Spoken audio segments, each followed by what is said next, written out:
G'day, ladies and gentlemen, and welcome to Brass on Tap.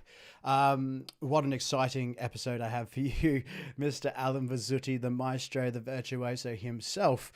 Just before we get the stream started, as always, I hope you guys are doing well in this pandemic. If you're out of it, like Australia is slowly working out of it, good for you guys. Thanks so much for teaching us the way forward, and let's hope every other country can follow suit and life can start getting back to normal. Now, while you still are maybe looking for that inspiration, why don't you head over to Brass on Tap YouTube channel, and you can find previous episodes there. Last week I had the incredible Mark Frost on, bass trombone extraordinaire, and I've had some incredible guests all the way from when I started with Mike Lovett, which hopefully I'll be getting him on about halfway through this year again, just to see how he's doing and where he's at. I thank every single one of you guys here for supporting me and coming back, and I hope you guys keep spreading the word, and honestly, don't forget to hit the like button or the notification button, because guests are coming thick and thin through this year, and it's going to be an incredible year for guests. So without further ado, shall we get this started and get Allen on?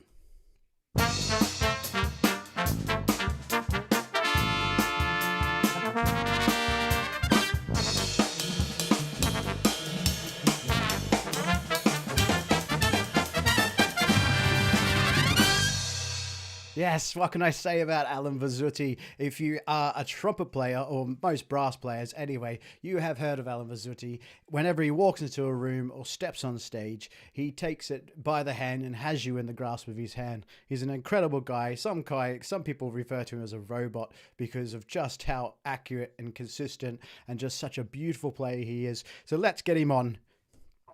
Allen, how are you doing? Morning, afternoon, evening. Good to see you, wherever you are. It's great to see you. Thanks so much for joining. Guys, if there's a delay, I do apologize. My computer's just catching up here. It's obviously a very long way to America.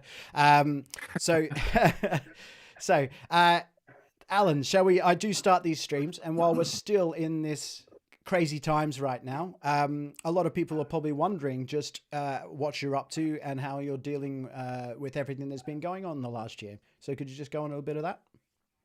Yes. To begin with, thank you very much for that effusive introduction. Oh my goodness. Hard to live up to that. Well, I almost ran out of the room and closed my computer.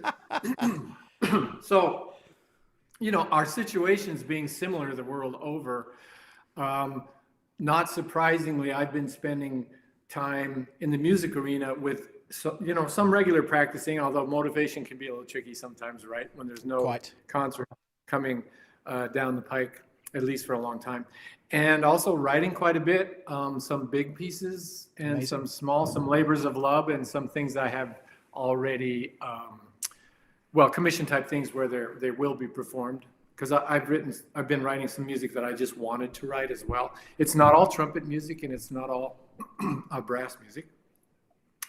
And life things, trying to get out and do physical things. And to be honest with you, the normal boring stuff, which is wonderful to have the problem of being homeowner, you have lots to deal with no matter what.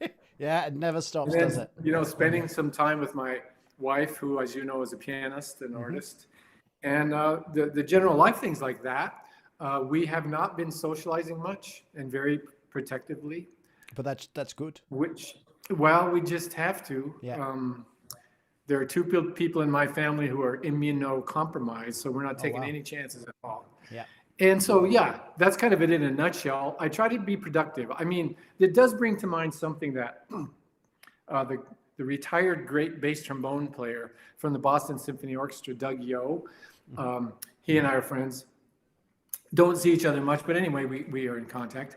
And he was talking about toward the beginning of the pandemic, say April or May, how he was telling his students who was teaching by Zoom or something like that he wanted them to think about every day, what am I doing during this pandemic that I'll be happy that I did in terms of productivity? When this thing is back to normal, or whatever the new normal is, can I look back and say, I did stuff during the pandemic that was productive, as opposed to just only binge watch and only sit around whine and Yeah. or be dumbfounded. And I think that's a really good lesson to keep in mind. And so I've tried to, as well, just be productive every day doing something in music.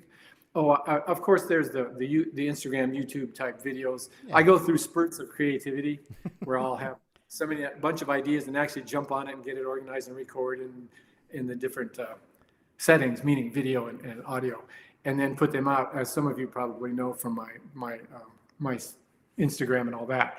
And then I'll go through a few weeks of, I don't know, I wouldn't call it rest. I just, my mind calms down a little bit concerning or I'm not as energized, and then it flares up again. Yeah. Yeah. I mean, that happens to me in writing too. It does. Yeah. Well, I heard on the grapevine, you've actually written a piece for symphony orchestra. Is that correct? Over lockdown. Of which I've written many. For an orchestra. Have you actually written, you've written an orchestral piece, haven't you, during this lockdown? Is that correct? Did I see that on a... Oh, yes. Yeah. Several. Yeah, which is amazing. The biggest one, though, is 30 minutes long. That's incredible. Well, hopefully we can get to hear it sometime when everything starts. Well, I would hope so, but it's a challenge getting any music played that's not, that's with an orchestra. And then secondarily, other ensembles are a little more flexible with their programming, like bands and university groups and military groups. They're a little more open-minded. Yeah. Orchestras are tough. It is one of, if not my favorite, compositional genre still. Yeah, it's incredible. So this year is obviously very different for you. Obviously, I'm guessing it all just stopped, where usually like a general March year 11. Yeah, a general year for you. I'm guessing you'd be touching on 40 odd countries or something along that. You'd be traveling a lot, wouldn't you, around the world? Well, not that many in 1 year, but yes. Yeah. This is the longest period since March. This is the longest period I've ever stayed in my house. Okay. Well, I guess that's good for the house, isn't it? So by far. Yeah. And like you were saying before, you've got to keep each other motivated. And there's few people I've run into, and they've got great theories. They pick one thing a day, and they just make sure that gets done for that day, and everything, and move on. And it keeps you moving in that forward direction rather than, as you said, binge watching Netflix or whatever, just keeping you moving forward in the direction you want to get to. And I think that's one thing that I've taken away from this is just pick something. I'm going to get something. And you can even apply that to your practice. Well, I know, but to our listeners anyway, like literally walk into that practice room and go, I've got this I want to achieve, and once I've achieved it, I'll put the horn down. I'll go away, think of something else I want to achieve, and come back. Totally, and then you feel better about it. And exactly. There always turns out to be enough time for our metaphor of binge watching Netflix. There's always enough time. Yeah. Still, it's difficult. So the technique that you develop for your own mind and your own kind of style of personality to motivate yourself to do something. Also out of music, if you have projects that really need to get done in some form of work or maintenance of something or something like that, to get that to begin, whether it could be exercising too, it could be working out, it could be taking a walk. Once you're out the door, then it's fine. It's kind of like I have a cute little story, but first, you find a technique that works for you, and what you just referred to as pick one thing is a really good way to do it. And specific to my practicing, I have a warm-up that's based on the warm-ups illustrated in my method book with just expansion, because after many years, you're not going to play you shouldn't be playing the same C scale over and over exclusively. You should be branching out into other things that cover the same sort of technical need of warming up. And I do that, and then I'm in the room, And if I have a little, you could just call it a pile of music that I like. It'll be books, concertos, other instrumental etudes, things like that. Some of my stuff, and I'll take one of those books when I'm not really feeling like playing, and I'll open it up and I say I have to play that page. And sure enough, take Charlier for instance. Every time I open up, there are a bunch of them in there. I go like, oh, I don't like playing this one that much, but I opened it up to it, so I do it. And sure enough, there are 10 things in there that I needed to work on or needed to remember or enjoyed. And then in that context, I play mind games with myself too. This sounds a little juvenile, but it works for me. I play for someone or something. Like when I was a kid, I had a picture on my clothes dresser of my band director and my dad and Doc Severinsen standing together with me. Mm-hmm. And I would look at that and go, oh, they want me to play this better than, I have to play for that picture. And then now I use the metaphor of like, what if this Charlier etude is the main theme of a movie? Ah, that's a good way. Yeah. I have a couple tries to do it. Yeah. Now, with that in mind, you can't be too hard on yourself. No. And say, I'm terrible. I can't play this 5 pages perfectly. Well, who can? Exactly. Yeah. But within the realm of sanity, that's really good. The little anecdote I was going to tell you was when I used to go hunting for birds, ducks and grouse and pheasants and stuff with my grandpa. I only hunted when I was a kid, but back in Montana in the mountains, and we had a hunting dog that we'd go out before light and drive to a place with this hunting dog. His name was Prince. He was a Weimaraner, strong dog, kind of lazy though, see. And so my grandpa we were hunting ducks and he wanted them to retrieve the ducks out of the water. Yeah. And he had 2 dogs, a little female Labrador who was really clever. And she would always run out and grab the duck and bring it back. But when she got to the shore, the bigger dog, Prince, would grab the duck and take it to Grandpa. That's clever. And she would just go, oh, well, what can I do? I did the work, but he gets the credit. Finally, Grandpa would pick up the big dog, pick him up, go to the water, and toss him in. Yeah. And he goes, oh, well, I'm all wet now, so I might as well go out and get the ducks too. That's So brilliant. it's kind of like you toss yourself into your warm-up or whatever gets you started. Spend your 45 minutes or an hour, and don't be too hard on yourself.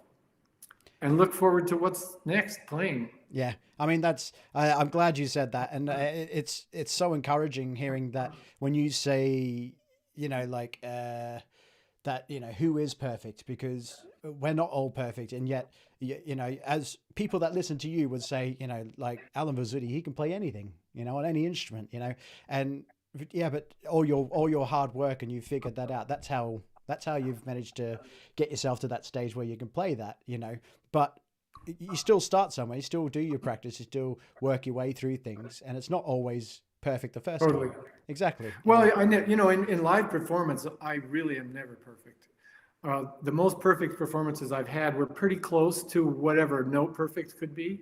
Yeah. But then you have all the aspects and parameters of musicality and phrasing and all that, and intonation. So, but in the context of recording, see, we can redo things. Not that it's easy. People think sometimes that you can fix everything. I mean, if you spend enough time and money, you can pretty much fix everything. But and do short snippets, especially with the flexibility of today's technology. But in the context of recording, you can do things over and over. If you're doing a commercial type recording where there's a lot of money involved with the cost of musicians or the room or the production or the engineers, and endurance wise, they think, well, yes, maybe it's possible to fix things on a recording, but try playing the Bach Brandenburg Concerto 14 times in one day. Yeah, exactly. Whether you get breaks or not, or the Haydn or some contemporary thing, or even a jazz recording. Play the same tunes 15 times. You're going to get a little tired. Yeah. So anyway, in that context, it is challenging. But I don't play perfect. No, but as you were saying, you expect, you saw the pictures there. They expected you to play better, and you're just trying to get it right as quick as possible, and that's an occurring theme when it comes to a lot of the guys here. When they're practicing. And I really want to release things that are as clean as possible. Yeah, everyone does, and live recordings are quite nerve-wracking for that very reason for some of us, not everyone. But I don't want that to be. I think about that being a little misleading to the person who's an amateur or a really good amateur, professional level amateur, I call them, and everybody who's less committed but interested, that they think they have to do that, because it's recorded that way. Yeah, of course, exactly. Yeah, and then people just go, "Well, I can't play it like this person." And it's like, well, no, you can't, because you're not that person. You're playing it like you. Yeah, you play it like you play it. Yeah. Yeah, exactly. Before we dive back into a little bit of how you started and all that kind of stuff. Okay. We got some people in here. Get your questions in, guys. Come say hello and all that.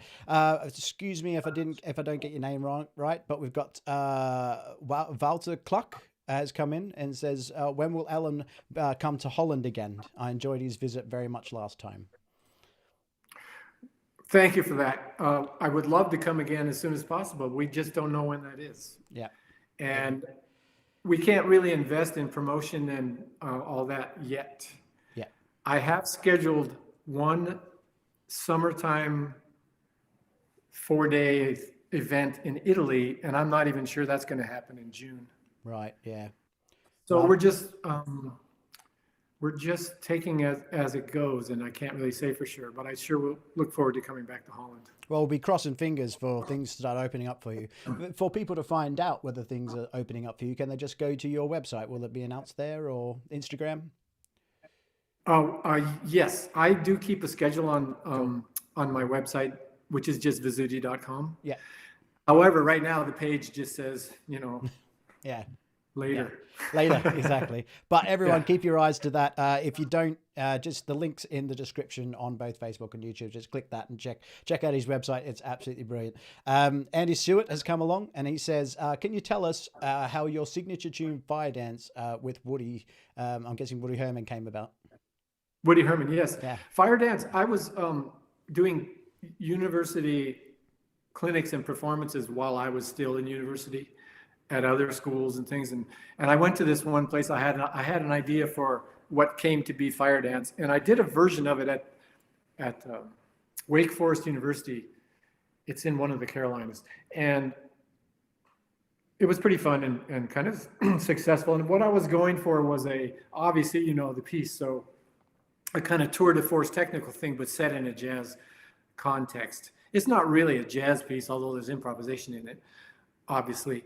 But what happened later was it kind of went on the shelf because I went on the road with Woody Herman right out of university, which was a traveling big band at the time, a band that lasted 50 years almost. Oh, yeah. Not with the same members. Yeah. Yeah. The life expectancy or the tenure of musicians in that band was around 1.5 to 2 years in general, although a couple of them stayed for decades. And so there were many musicians through that band. But when I was playing first trumpet, the lead trumpet part, out of college, we had a really wonderful jazz soloist named Dennis Dotson. Not super famous, really beautiful, clean, not interested in high notes, kind of great jazz player. And I wanted to be able to play a solo too.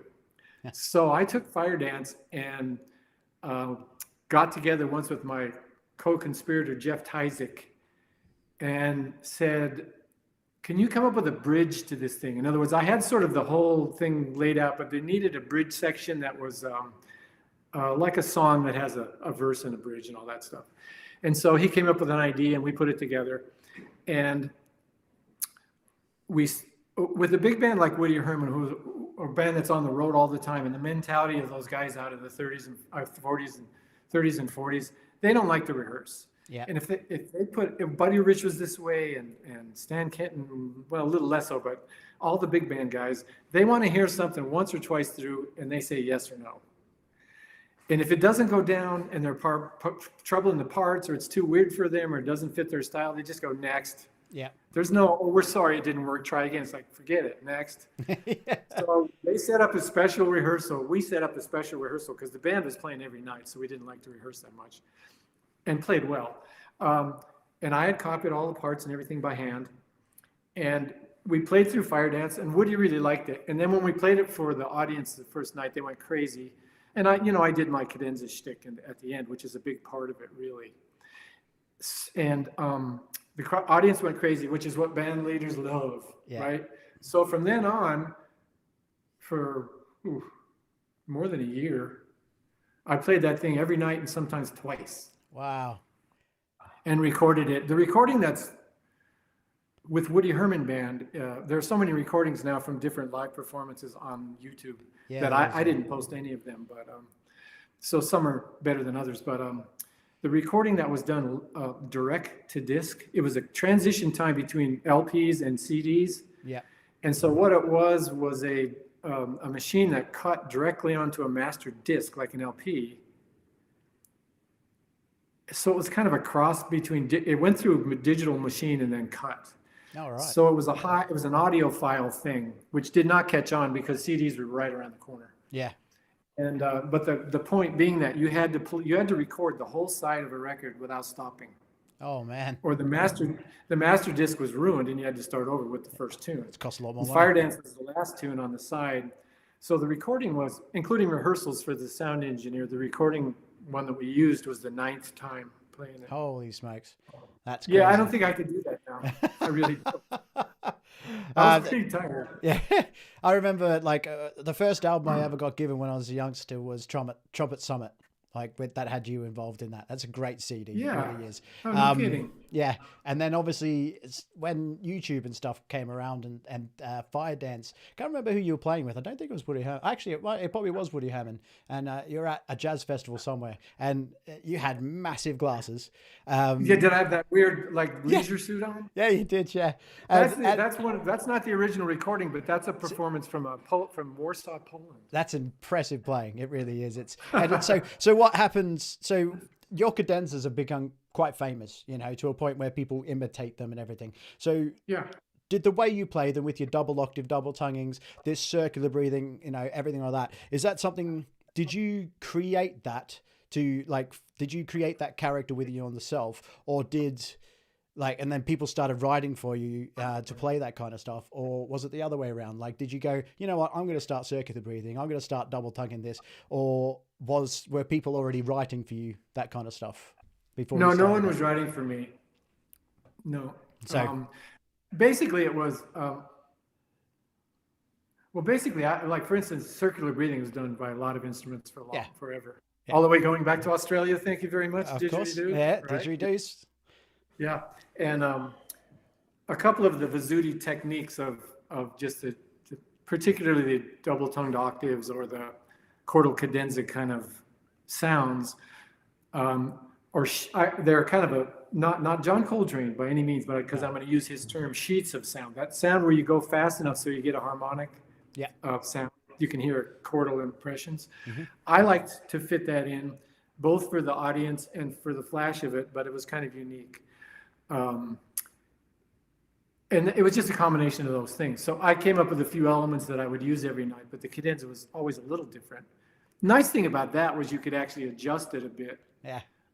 Depending on how you felt, go for something or not. Yeah. I mean, you don't get advance notice on trumpet, right? So you go for something, you don't get it. Yeah. You got to live with that. And I still find that Fire Dance, it is after the cadenza and everything it's a little hard to recover. Yeah. Even as a younger player, it's not that I'm doing any damage or using too much pressure. It's just too much kind of loud, intense playing for me personally in a row and then if you go right into another piece, when I did Pop's concerts with orchestra, things like that, into another piece of a different style, sometimes it's a little touch and go until you settle again.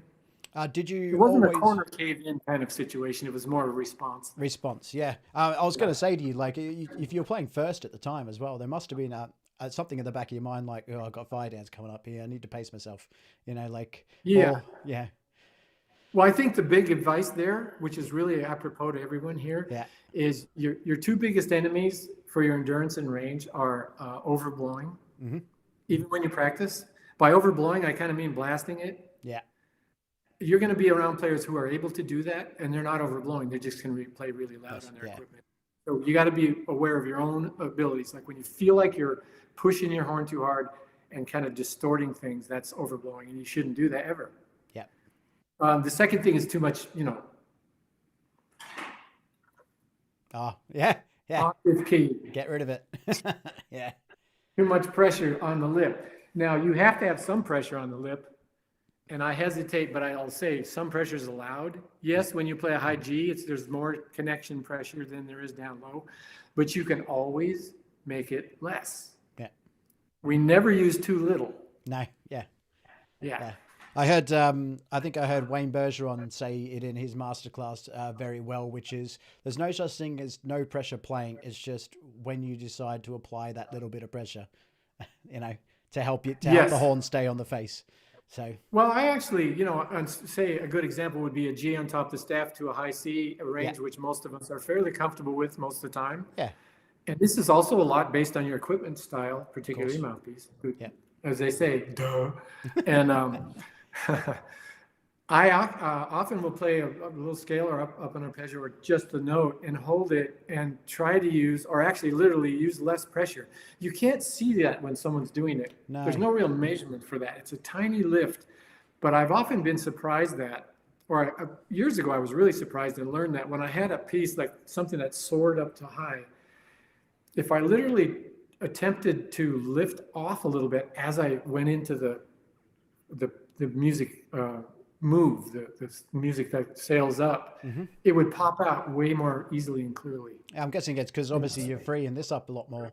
So it just You buzz. are, and you're not in danger of disconnecting. I mean, No. you can practice that even. Yeah.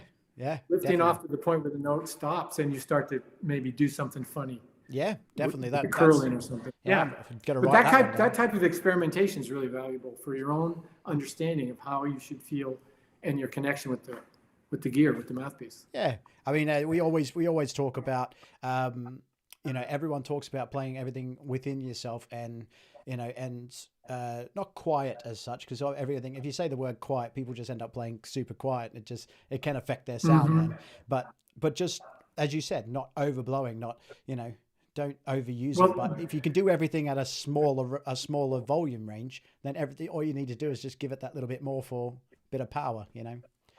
Well, that can work, and you really need to experiment with that. Yeah. See, there's a phenomenon, I just call it underblowing, and I come across this when I coach students, particularly who are pretty decent.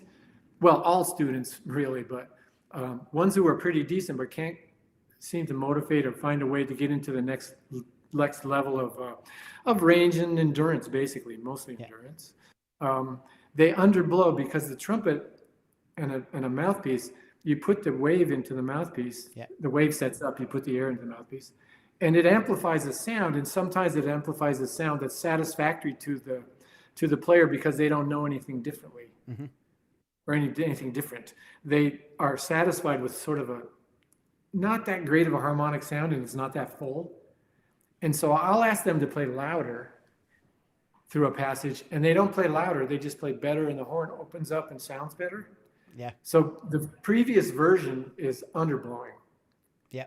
And so there's that dichotomy where you tell someone don't overblow, but then they may overcompensate and underblow. Yeah.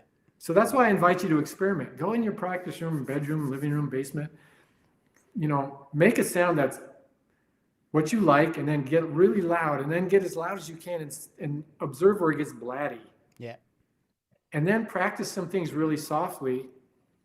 Well, you can see how soft you can get too, but practice something simple like a scale, or it doesn't matter, a few notes, really softly, and get a feel for that day. It'll vary a little bit. It will vary a little bit, but that day, where your sound kind of gets weak and fuzzy and not that great, to where it starts to open up, but it's not loud. It's not getting much louder.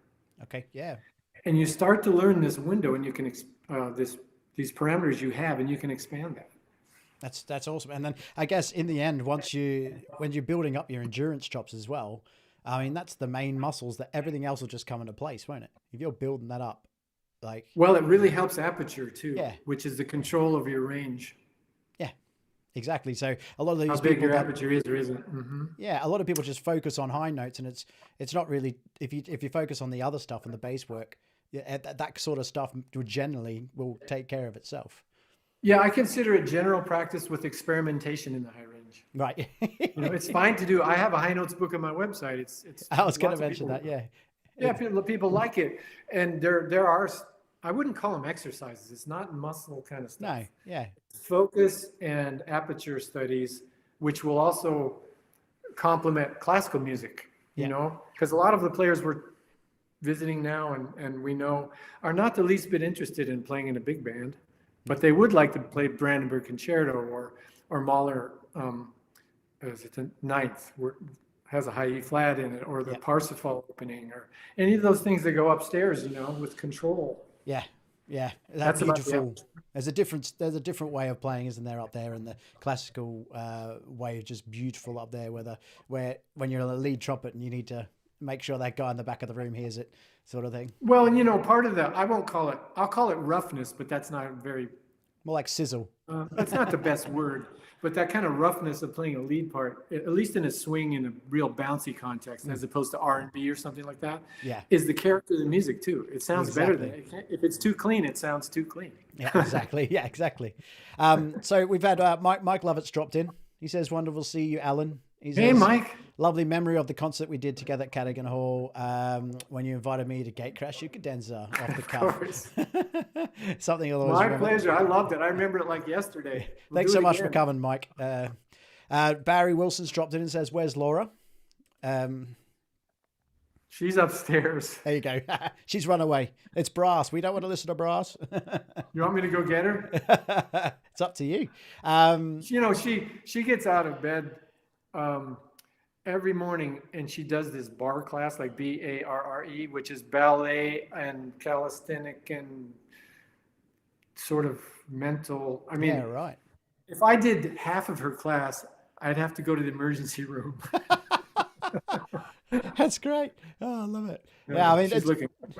to be honest with you, though, someone did say to me that sometimes during these times when we are just on top of each other or just secluded within four walls, sometimes you need to just take yourself away and just not have a word with yourself, but just be one in yourself, stare in the distance, and just Absolutely. almost meditate. Just let everything fall off you in a way. So No, yes, and whoever you're with, however many family members or partners you're with, you should understand that that's not personal. yeah, exactly. I mean, it's just taking care of oneself, Yeah, and I think that's we got to do that sometimes. So Yeah. Terry Saragali, I think. Sorry if I got that wrong. He says, as you have gotten older, how has your approach to the horn changed? Well, in general, I'm getting better. I've gotten better at thinking music first and trumpet second. Most of it has not changed much.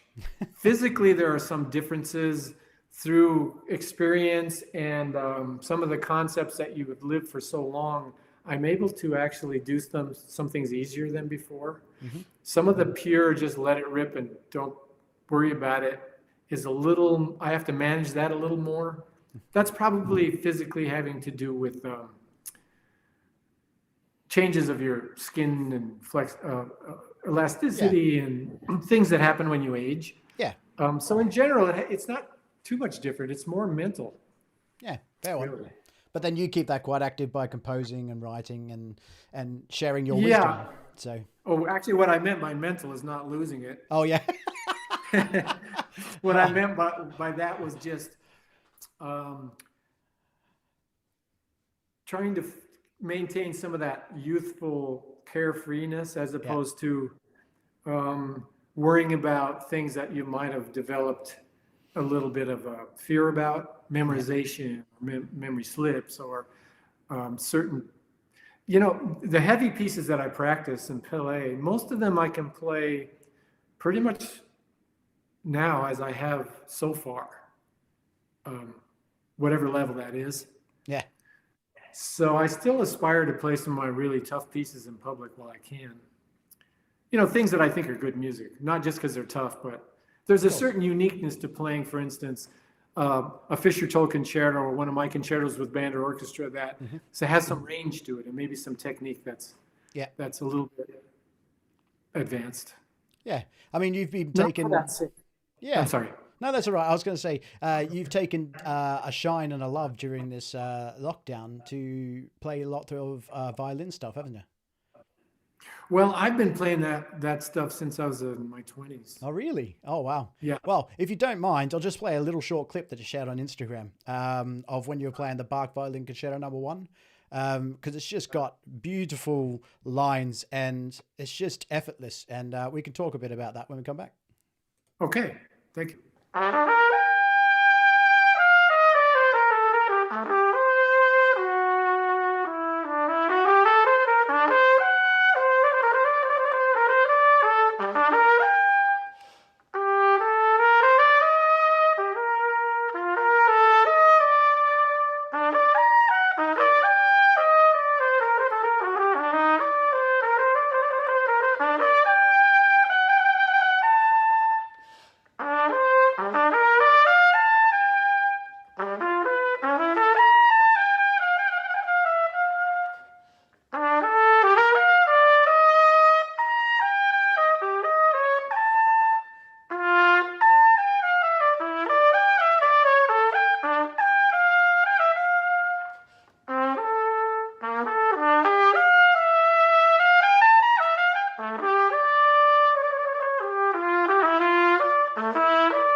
beautiful. Really is. So I mean, it's something that I've always admired when watching you play is everything is just it's just here. Now, a question I've got for you before I get all these other questions I've got here is when you're doing your fast stuff and then you're doing your slow stuff. What can you explain just slightly exactly what your tongue is doing? Because it really doesn't matter whether you're doing a double octave or a single octave or even a fifth. It sounds the same each time. So is it something that you've just figured out, or is there something that you can advice you can give me? The articulation sounds the same? Yeah, so say you're just slurring. You'll be slurring. It doesn't really matter whether you're slurring a fifth or over 2 octaves. You sound exactly the same. And that's one of the most impressive things. Is there something that you worked on to, like, is your tongue doing something certain to that? Well, I've worked on it in the sense of, if this isn't a real word either, but arbonistic or other studies, those arpeggiated things, I've worked on that just playing as a trumpet player and trying to make them clean. The concept for me, the tongue gets involved naturally. The only time I've ever really manipulated my tongue as far as up and down while thinking about it was to kind of get a grasp on some of the more extremes of register at whatever point I was, to get the air to help me to go fast. That isn't the only element, but it can be helpful. A high tongue for high and a low tongue for low. Some players in the middle of the register, like in the staff, will have been taught to lower their tongue to have a deeper sound or better sound. And while that might have a slight effect, basically it'll make your notes go flat. So a lot of players play E in the staff, a fourth space, and it's really flat.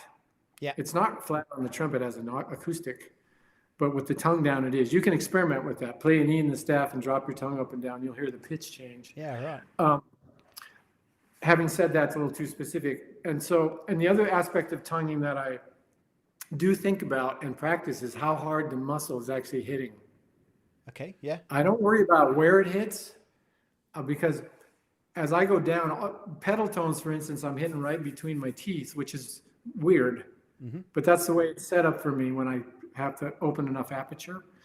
And then I'm normally tonguing where people would expect, sort of back on your tongue a little bit and touching the lowest part of your top of your mouth. Back from the teeth a little. Somewhere in there, I experiment with what it's like to touch other parts of the top of the mouth, and you get a really interesting perspective on different sounds you can get. But my default is a natural one for me, and it turns out to be a decent sounding, clear attack in a way. But what I really think about the most, that's probably most applicable to something like the Bach you just heard or some of the fast passages that are tongued, is I'm tonguing legato. The notes are legato, long notes. I'm never playing taka taka taka taka taka taka. It's always lots of movement. Air moving out. Very connected.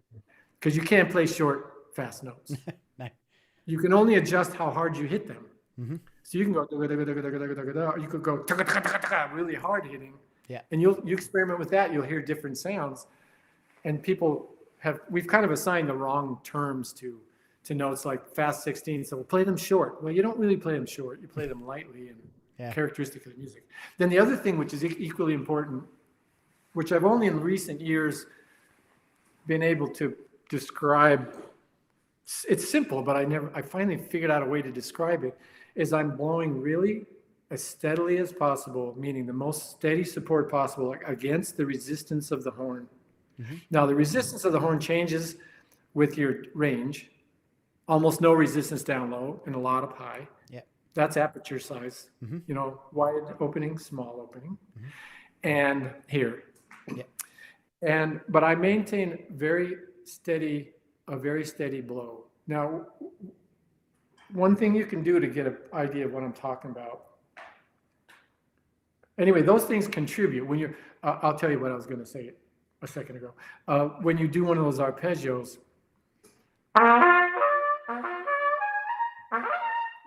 great example. When you do that, if you're supporting as you go up, really making the notes so that they meet on the way up and there's not a big space. It's da, chum, chum, chum. Yeah. It doesn't have to be lumpy and harsh.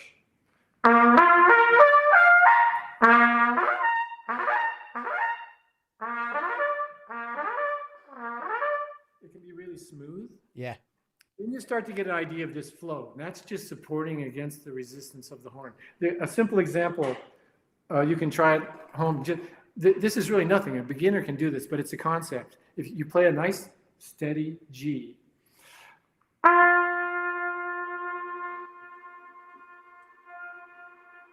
I like to do this with someone in a clinic, and I have them come up and I have them move my second valve. Right. I say, move it fast and hit the bottom.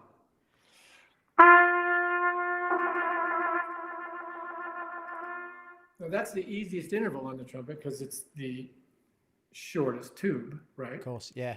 So it's very smooth. And I have a book that I'm going to have ready pretty soon that it develops this smoothness concept by going through valve combinations and resistance combinations rather than harmonic structure of chords and scales, from easy to more difficult, to try to maintain that smoothness. So when you do, I'll do another example. G to F sharp, like that. Well, let's do G to A flat. Now you got to go up. It wants to go up, so that's fine. Whereas if you were going G to B flat, it's hard because it wants to go to F below. But this one has a lot more tubing. It's got the second valve and this big chunk of 3. Mm-hmm.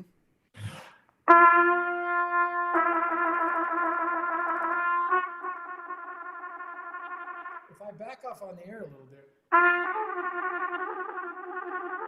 I'm just easing the air back. It doesn't sound good. Yeah. And now it sounds bigger and richer. And just a tiny adjustment, but that's the default setting we need to learn. So you need to find out where your individual and horn, mouthpiece, everything, where that all sits. Like just and obviously with the 1C gigantic mouthpiece, you could make a bowl of soup in. It's going to be more difficult. Yeah, it is. Yeah, a lot of things are more difficult than that. But so there's a lot of guys. There's a lot of guys that seem to get along with them. So that's great. When Jane Thorngren's popped along and said, "Hey, Ellen." Hi, Jane. Oh my gosh. Thanks so much, Jane, for coming along. Grace Herman has popped in, and she says, "Do you have a regime before a performance that you do? Is there a pre-show routine?"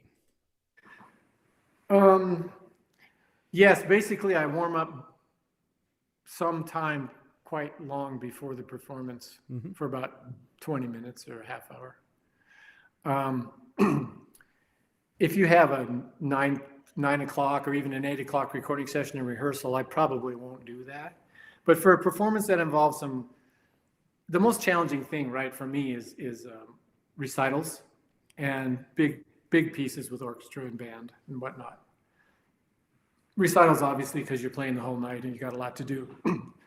So I'm careful to warm up and have a space because I need to settle and come back. It's not always ideal, and sometimes you travel and you get there late and you run in and you change clothes and you got 10 minutes to play. Yeah. Sometimes those are the best concerts. But when I have a choice, I do that. And I found that helps me maintain consistency on tour. Because there are a lot of cycles up and down with my response and one's response where it's just not as good as one night as one performance as the next one or the next one. And sometimes when you have a little hard night, you have to fight the music a little or the trumpet a little bit, and then you're kind of stiff the next day. And you can have a little problem getting back to the higher level that you need and want. In that case, I'll practice short periods of time more often. It leads me to a story that might be appropriate. But as far as the preparation of the concert, I do like to be alone for a while before, as opposed to socializing or just having. I hate it when people watch me warm up. I've gotten pretty good at politely saying, Well, part of the reason is I get self-conscious about what I'm doing. Whether it sounds funny or whether it's they think I'm showing off when you're just touching on things that you're going to do or whatever. Well, you're just checking that it's all in there, aren't you? Or sometimes, compared to a beginner kid, you'll be playing things in your warm-up that they dream of playing because they just got started. Yeah. Now, actually, if a little kid wants to watch me play, I don't mind because that's hilarious. Yeah. But I was going to say, kind of tangentially related to that question, I was in Holland recording the Arban, 8 of the Arban characteristics, or not characteristics, the solos in the back for De Hask Publishing Company. And we were recording them all in a couple of days. And I used a cornet, and I didn't have a great mouthpiece, so I just used a 5B because it was a crossover between, let's at least have a decent cornet sound, Allen. Yeah. No, this is not a trumpet, and I was not going to play those on trumpet. Yeah. I mean, I will play them on trumpet for fun, but not for a project. No. Yeah. They're cornet pieces. Yeah. So anyway, we got through 4 of them. We had to rehearse with a pianist and stuff. I had to because it was a Dutch guy, and so he lived there, and we blah blah blah. We went over there and rehearsed, and after the first day of recording, I was getting pretty stiff. Now the problem wasn't range and things like that as much as when you'd go to do a smooth slur, because there's so much lyrical playing in those too. You know, all the themes and the first variations and stuff. I'd get a little waft or a little air on a slur. You know, ta fwa, dang, got to do it again. And when I got back to the hotel, I knew I was in a little bit of a problem because I've had experiences before for the next day. Yeah. So what I did was I set my clock every 2 hours all night. Okay. And I got up with a silent brass mute, and I did warm up stuff for like 10 minutes. Yeah, right. Maybe 4 times. And it wasn't a perfect feeling later, but it was much better. Yeah, right. Never thought So of doing getting on and off the horn, like I mentioned, warming up and then having some space and then a little quick touch up and go, that can help me a lot. Yeah, that's great. And what are your thoughts quickly on a warm down then? Is it necessary or? Oh, I think it's hugely helpful. Yeah. And it can be really minimal. I don't know why I don't do it all the time. It's crazy. But even playing your mouthpiece for 2 or 3 minutes, sliding around down low and just getting loose again, or some of your warm-up material, but what you have to do is kind of discipline yourself not to feel like you need to play 4 or 5 high Fs and Gs again before you quit, because it'll make you feel like, you know. Don't play all the stuff you missed. Yeah. That's great. Your daughter's popped along, Gabriella. She says, "Hi, Dad, I miss you." Oh, likewise. She's in Italy. Oh, is she? Oh, thanks so Yeah, much. she lives Gabriella. in Rome. Jim Lentini's dropped in. He says, "Great to see you, Al. Love seeing these events." Great to see you. He's an old friend from Utah. Oh, is he? Oh, that's amazing. Yeah. What do we got here? Steve Verduz. He says, "Can you talk a little bit about your relationship with Yamaha and developing your custom horn, like what you look for in the bore sizes, bell tapers, and also the different materials?" Of course. I've been associated with Yamaha since 1980. Wow. I did a tour in Japan with Chick Corea, and we had a lot of exposure, and I did some I was featured in some magazines and things, and Yamaha became interested, so that's where my first connection was with them. Then they came to California and brought some of they were just developing the trumpets then, actually. Oh, wow. Reynolds Schilke had the biggest influence over the early horns. He was their kind of guru to help them develop trumpets. Wow. Fast forward to the 80s, and well, it was the 80s. They asked me if I was interested in becoming an artist. Here were some horns to try. Well, the horns needed development for sure, and I was interested. I also am not really a Bach person. I do like Bach C. I've played Bach trumpets that I think are wonderful, but I'm more happy on horns that are more consistent, and I've got trumpets that satisfy me plenty. Mm-hmm. Just leave it at that for now. Bachs are not bad. They're wonderful, but they have quite a variation of what you get. And most of the ones that I played that I liked a lot were tweaked. So anyway, my participation with Yamaha has been, as far as the trumpet goes, has been really evaluation, not technical. When we developed, when they gave permission, or asked me actually if I would like to have a model, which is pretty unusual. You know, there's the Bobby Shoe and the LA is Wayne Bergeron's and stuff. Yeah. None of our names are on any of them. No, they're just models. They just don't. Yeah, they don't do that. But mine's a 9335V, like Vizzutti. And what we did was I was playing the New York Zeno at the time. And it's a really nice horn. It was fine. A couple of the little niggles that I had were basically I was going for something a little more free blowing without going to a larger bore. Yeah. Now, I don't know what those numbers mean or translate to because I don't deal with the numbers. You know, I have an old Martin that's 464 bore. That was my dad's and it's huge, blah, blah, blah. But these days the tubes are, they're mixed port sizes of the holes, mixed tubing sizes. It's all really artistic and mysterious. It's not really a conical bore. I mean a cylindrical bore horn in terms of exact numbers, like a scientific description would be. So we took the horn I was playing rather than starting with just a chassis, and I thought it was a good idea to try that to see what we came up with rather than starting from scratch and pieces and putting together a horn from pieces and bins, you know. Yeah. And so I worked with Bob Malone and Wayne Tanabe, mostly Bob Malone. And we took my horn. We tried different bells. We tried different lead pipes. We tried some other subtle things. A couple, I'll tell you what they are. And basically, we tweaked the Zeno New York model. And I actually had brought a Bach with me that a student had that I liked the sound of it. I didn't like the feel of it on an upper register that much, but that's not the point. The sound characteristic was something I liked a lot. So I took that and I tell you what, within 2 hours of working on what we were working on, we had a sound that we considered better with my mouthpiece. Keep in mind, it's my mouthpiece. Of course. Mouthpiece is a huge factor of the sound also, not just the feel. Yeah. So, you know, my mouthpiece is medium, small in general. Keep that in mind. Just to know that it might be a little different than yours. Not to say that this horn couldn't work well for all kinds of mouthpieces. Just depends on the individual. And so what we did was we tweaked some stuff. And then Bob Malone did a couple magical things that he just referred to as some things inside the horn, meaning where the bell connects with the valve casing, some kind of taper or however that meets or how much goes in or out. I don't know. But he's able to tweak these things and the weight of this. There's a little wrap here of metal. Okay. This is gold plated, but it comes in silver. The weight of some of these things makes a huge difference. Okay. I did learn over the years that this area of the trumpet around the third valve and the third valve slide and these connections are a huge factor in how the horn feels. Really? And somewhat the sound. But also then the lead pipe and the bell, the outside ends of the horn are really a huge factor in how the horn sounds. Yep.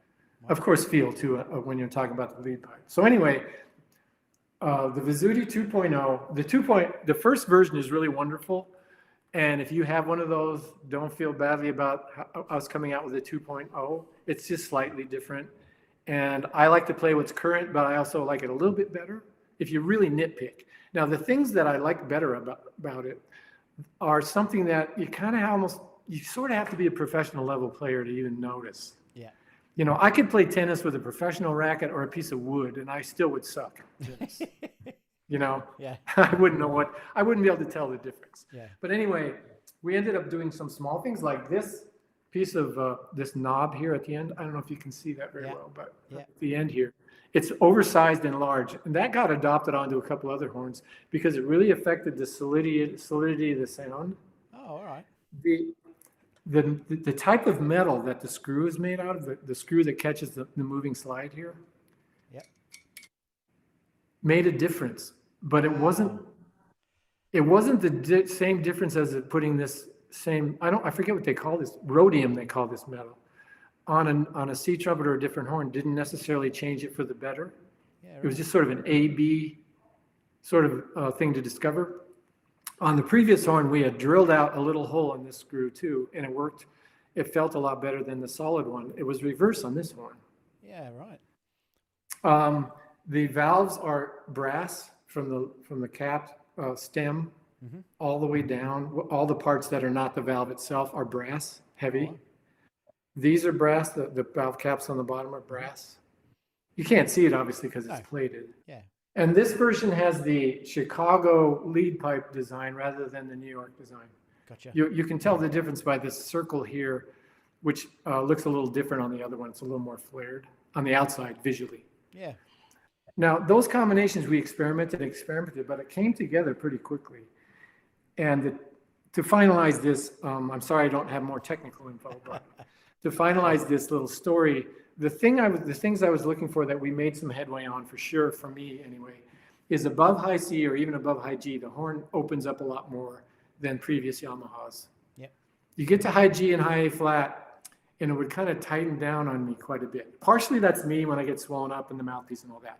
The other thing was the harmonic structure of the general sound grew. Yep.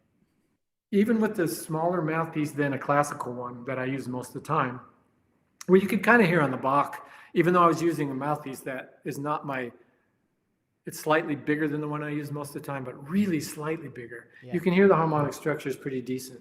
Amazing. Yeah, I mean that's a good microphone I use too, so that helps. Yeah, well, yes. Microphones that's why you never upset the sound guy, because you could. But yeah, it's amazing. Good lesson. Yeah, exactly. It's amazing to hear how just little tiny things within a horn can just change the outcome. Like it is. A couple of the times I would look at Bob and I'd say, "Are you kidding me?" With a little expletive. He'd go, "Just check this out." And he would switch it back and forth without showing me. And I'd pick the one that was the same every time. Wow, that's insane. So you keep saying about, we've got a couple people that want to say hello, by the way. Charlie Conrad's popped in. He says, hope wonderful. Family, all the best wishes. There's questions from your daughter and a few other ones here. We're going to get to them in a sec. Just for me, you keep going on about, it's that sound, that beautiful sound that I want. And you must have this sound in your head. Now, am I right in saying your dad was self-taught? Is that correct? Yes. Yeah, so your dad was self-taught. And did he teach you as well? Or did you have other teachers when you were younger? My dad taught me from when I was 7 years old until I set foot in the Eastman School of Music, university level. That's incredible. Yeah. Now, so when you're playing, even today, who were some of your biggest inspirations? Like, what kind of this sound that you have in your head? Is it who you were thinking of? Like, I mean, I know you were very good friends with you and Racy and a lot of those guys as well. So who are you thinking of, or does it change per genre you're playing? I wish I could change it more per genre, actually. Yeah. And sometimes I change equipment. Excuse me one sec. For instance, if I'm playing a small group whole evening of bebop type music, sometimes I pick up a different Yamaha. It's got a big fat bell on it. Yeah. It's actually an Eric Miyashiro, he's a high note guy. But for me, when I play it, it's not easier to play in the upper register by any means for me. But the design of it has a sound that I like for bebop. So there is that.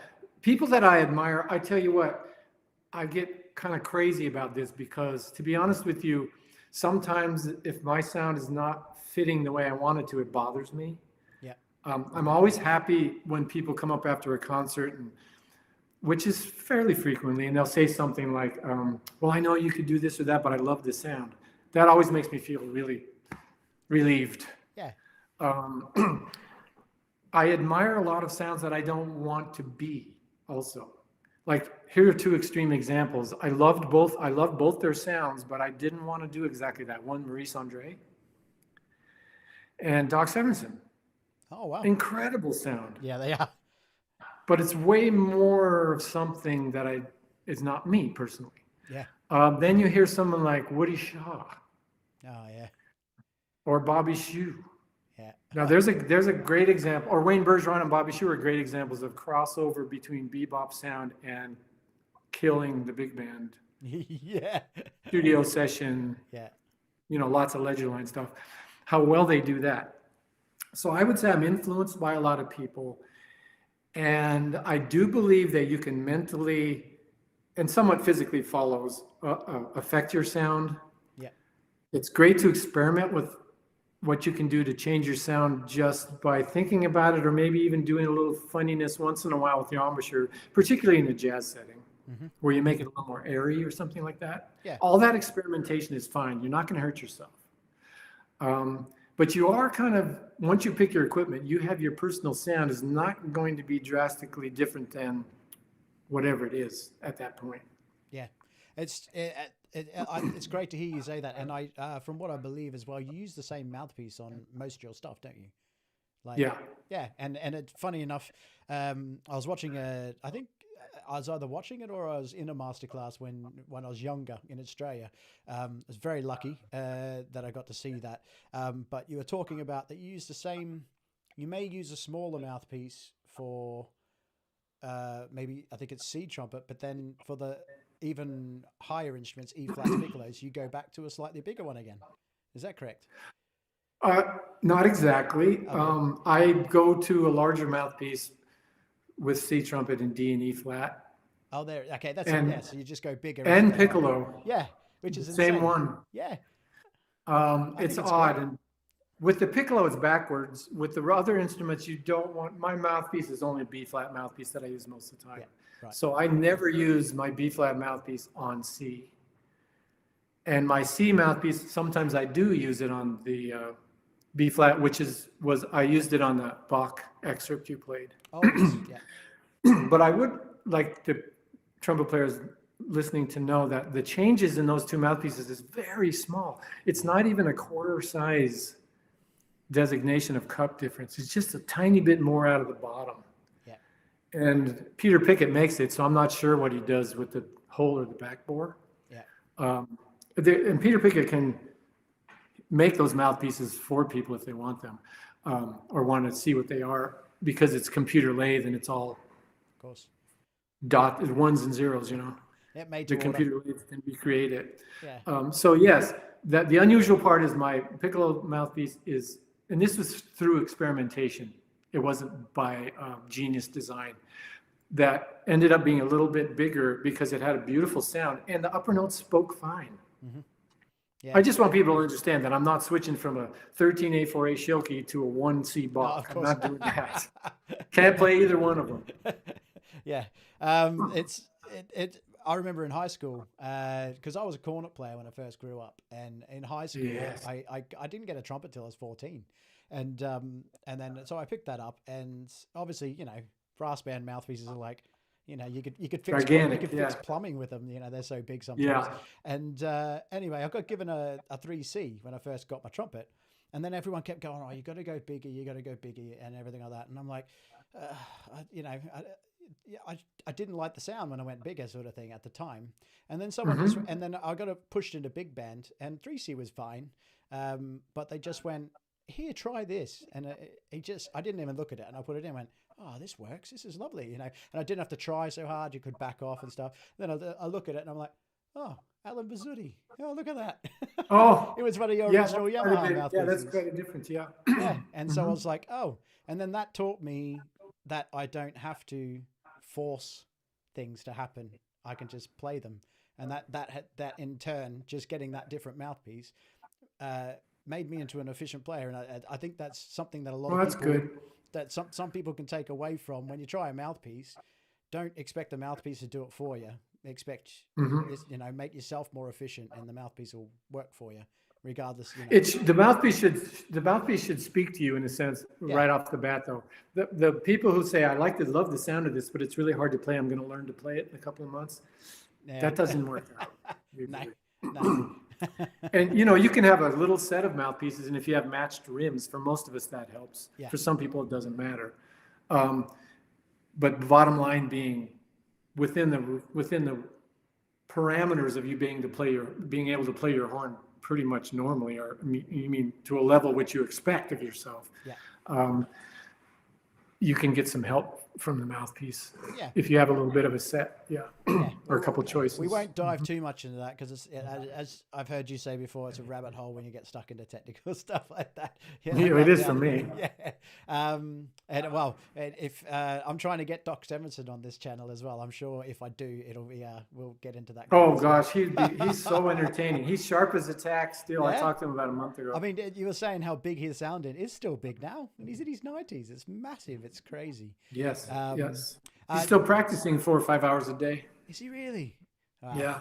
I mean, some of the stuff he did on Cancer Blows as well, and rest in peace, Ryan Anthony. Well, he's an amazing loss to the world.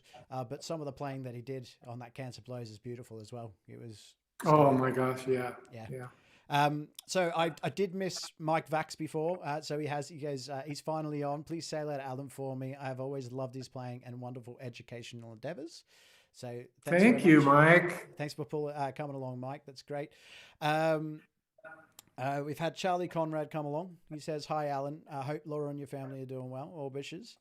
Your daughter has asked a question. She says, "When you take breaks during practice sessions, are you actively thinking about what you've just worked on, fingering through things, or is it just a mental break as well?" I only think about you, Gabriella. There it is. That's dad points right there. Both. Yeah. Some, she's a violinist as well as a percussionist, so she can relate to, for instance, if you take a break and you're working on something fingering wise for her, Yeah.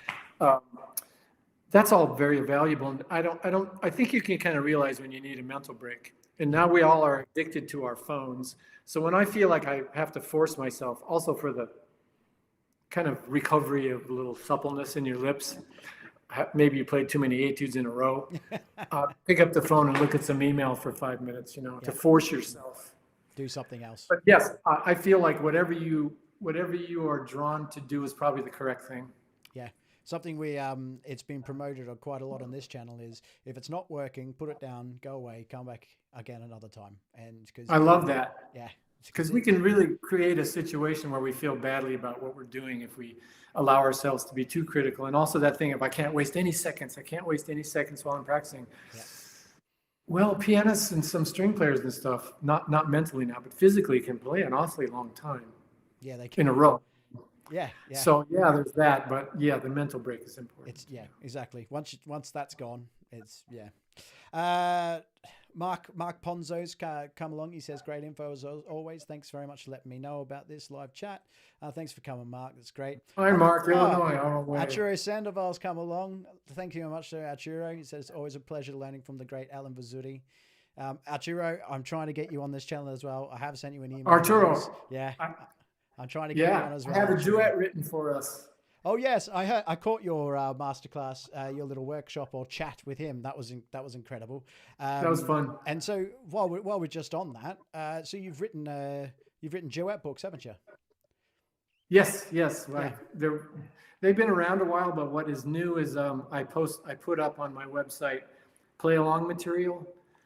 So there are 15 duets in each of 2 books. One is called Cosmic Duets, which means they're kind of contemporary classical. Different stylistic things with the overall, one of them is Galactic Carousel, and one of them is Dance of the Automatrons and that sort of thing.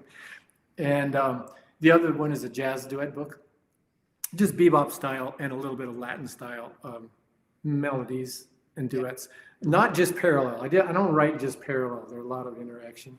And I did recordings to go with each of the books. And each of the duets has 3 recordings, first trumpet alone, second trumpet alone, and then both together. So you can just listen to it or you can play along.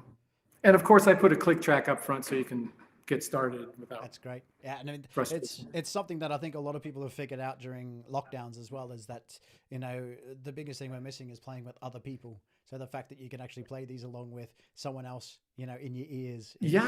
It's really fun to practice with, to play duets, especially if you don't feel like practicing. Like we started talking about that in the beginning of the session. Yeah. If you warm up a little bit and then just start playing these duets, you'll do enough starting and stopping that your mouthpiece will be down and off. Like sometimes when I played through the duets to double check the parts and make sure I hadn't blown anything on the recordings in terms of not editing, but the mix and putting it together, so I didn't leave any sections out or anything. It felt really good after I was finished with that, because it took a long time, over a couple of days, to play through them all the parts separately and stuff. And it felt good because there was so much up and down, up and down, up and down. Whereas when we practice, the tendency to be up, up, up, up, up. So what are you are you if you're doing endurance and stuff like that, you have talked about it before, where is it better for you to like do 10 minutes, then take 5 minutes off, then do 10 minutes, 5 minutes off, or would you do something for 20 minutes and then take a longer period off? What would you do, things in short periods, or would you do? Well, I do tend to go longer, like 30 minutes or 20 to 30 minutes. Yeah. My warm-up is 20 minutes. Oh, there you go. But I'm taking little breaks in between. Some of those small breaks, I mean, just a few seconds. Or another example is if you're playing through a long etude where the next section of an etude starts, instead of going from one note, ending one note and going to the next section with the breath, take the horn down. You can feel when everything kind of stretches a little bit or settles, let's call it, then continue. It's not written that way, so trumpet players will go like, well, I'm not supposed to do that because it doesn't say so on the page. Well, do that anyway sometimes anyway. Those little breaks help you to stay fresh all through a piece of music, or relatively fresh. So it's a mixture of those two things. So 20 to 30 minutes, then I'll take 5 minutes off. But that's great. It's a general idea. Yeah, so I just want to touch on, we got a few other guys come in as well. Neil Paul Armstrong says, hey, Alan and Ben, loving the chat. Is there any chance when this madness is over that you can come to the UK at some point? He's happy to pay for your ticket, apparently. So. It's entirely possible. Plus, good. My good friend Vince DiMartino lives in Kentucky, so there's a reason right there. There you go. So let's all band together and get Alan over once this all breaks down. Andrew Davids has come in, called Fascinating. Speaking about mouthpiece backbores, what picket one works best for you? I have no idea. There you go, Andrew. Go ask Pickett, because the guy. This one. I think you're gonna have to go to Pickett Brass and ask them which one Alan actually uses. Yeah, you can't tell much by the thickness of the wall, but maybe some. Yeah, there you go, mate. Your daughter says yes. Next set trio with Pacho Flores. Oh, she loves Pacho. Who doesn't? They know each other personally, see? Oh, do they? Oh, cheeky. Yeah. And Roger Woods come in and says, hi, Alan. Have loved your playing and music materials for years. Have you used or recorded any of the etudes in Aaron Harris Advanced Studies? Most of those are Bach, as I remember, aren't they? Yeah. And some Vivaldi and Handel melodies too. So no, I haven't. I haven't. Okay. No. I got to admit, I bought your advanced studies, your advanced etudes, book. Sorry about that. On your books. Yeah, I did your thing one time where I just opened it up, and I'm like that. I do that with the Herman as well, where I give myself half a dozen things. So I open up to half a dozen things and I'll play the whole page and make sure I get it right at different speeds and transposing and stuff. But I did that with your advanced etudes, and it killed me. Yeah, there's some of those crazy. I could barely get through them. Like it was, there's stuff in there that just. When you're mentally, you're fingering some of the fingerings on some of them. I'm just like, my brain gave up in the end. I was like, I just shot the tempo down. I was like, oh. That was my first etude book, actually. It was written for the brass press. Yeah. And it is an overachiever book. I feel like I actually have it on my music stand and I play it, but I also will stop playing it if I feel myself getting stiff. Yeah. It is extremely demanding. I feel still that it is musically solid or valid. Oh, I think it's pretty good musically. And there are different little techniques involved with each one in terms of a kind of an approach to the etude. They're melodically unique, but I would say that they are some of the more difficult ones ever published for trumpet in terms of not just blip and bleep music that you can't read. Yeah. It's all normal notation and all that stuff. Yeah. Oh, I'm glad it's you an said that. overachiever. It makes me feel a little bit better. Yeah. Because Although you should use the etude number 3 is the one that everybody should play. I think it's all low notes. all right, I'll go with that one. But the problem happened, and I've always been a little upset by this, is the format with which the original brass book was printed. The book is now owned by BIM in Switzerland. Yeah. And Editions BIM, they call it. And they kept the book in the same format because the volume is so low for sales. There was no reason to all republish, reformat, different cover and everything. Yeah. And it's small enough so that the lines down of the number 3 down low, the ledger lines line up, and it starts to blur. It's hard to read a little bit. You know, that I've always been disappointed by that because I think it kind of squashed some of the interest in that. Yeah, it's a shame. It's a shame that just a font can actually just make it actually hard to read, isn't it? But yeah, so obviously that one's I'm guessing is not available on your website, but all your books are available. No. So the stuff on my website is only exclusively available at the website, except for I think one CD is Summit Brass. Yeah. Anyway. Yeah. But you're offering PDF and you're offering hard book as well, which is it's amazing because some people do like the both.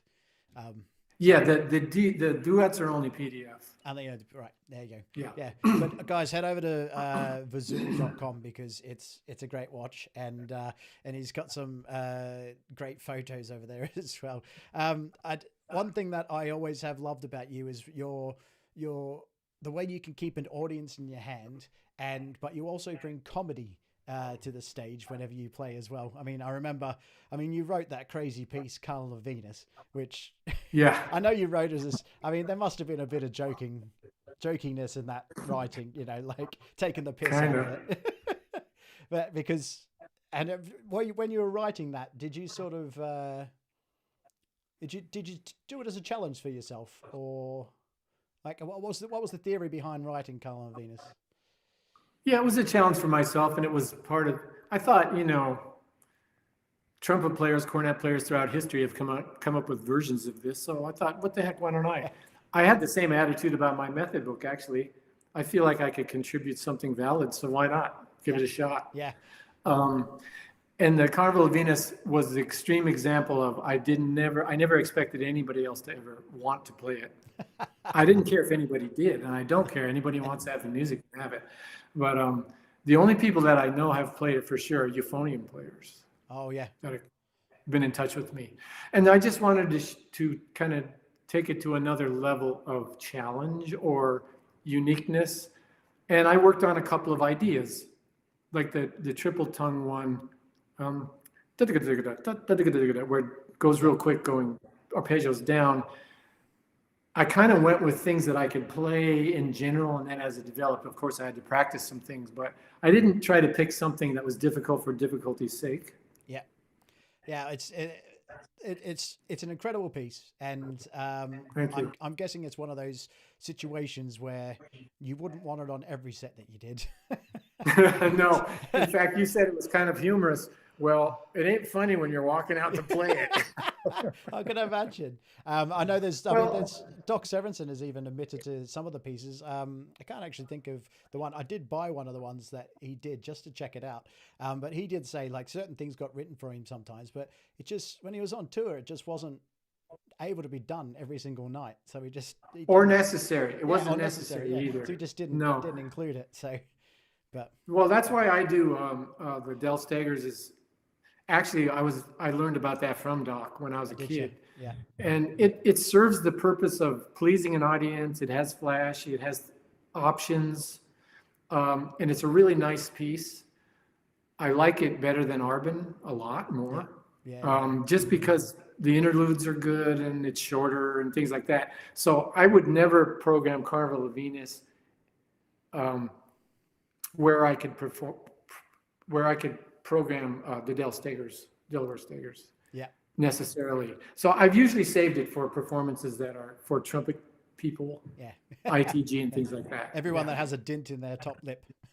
Well, they can tell the difference, Oh, exactly. They know how hard it is. So, But I just want to share with our listeners real quick before we wrap up. There's a routine that you do on most of your workshops. You've been doing it for years, and it's you play Napoli. You do it in your way, but there's no there's no accompanist. There's no accompanist or anything. It's just you, and you involve the audience. You have them in the palm of your hands, and when things don't go right, it's great because you sort of just, I mean, in this one, you just say, well, it is 12 o'clock or it's before 12 o'clock. And it's so true, Brass Players Day. But then you come immediately in and just nail it. It's brilliant.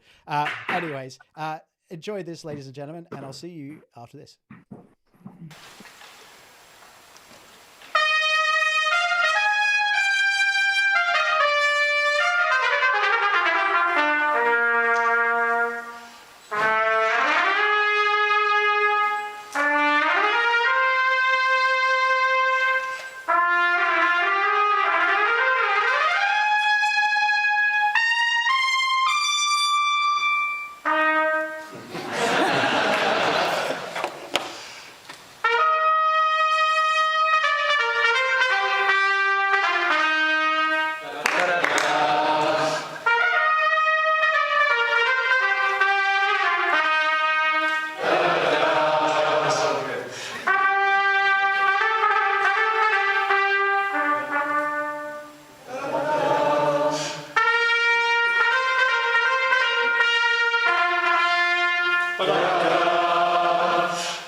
Oh, hey, Laura. How are you? You're more than welcome to come in. Hi. Thanks so much for joining us. How are you? How's lockdown treating you? Yeah. How's lockdown? Well, you know, I'm hanging out with this guy a lot more than usual. Hey, but that can't be too bad. Oh, that's lovely. A lot of people have been asking about you, Laura, during this stream, so they're all very happy that you've come and joined us. That's sweet.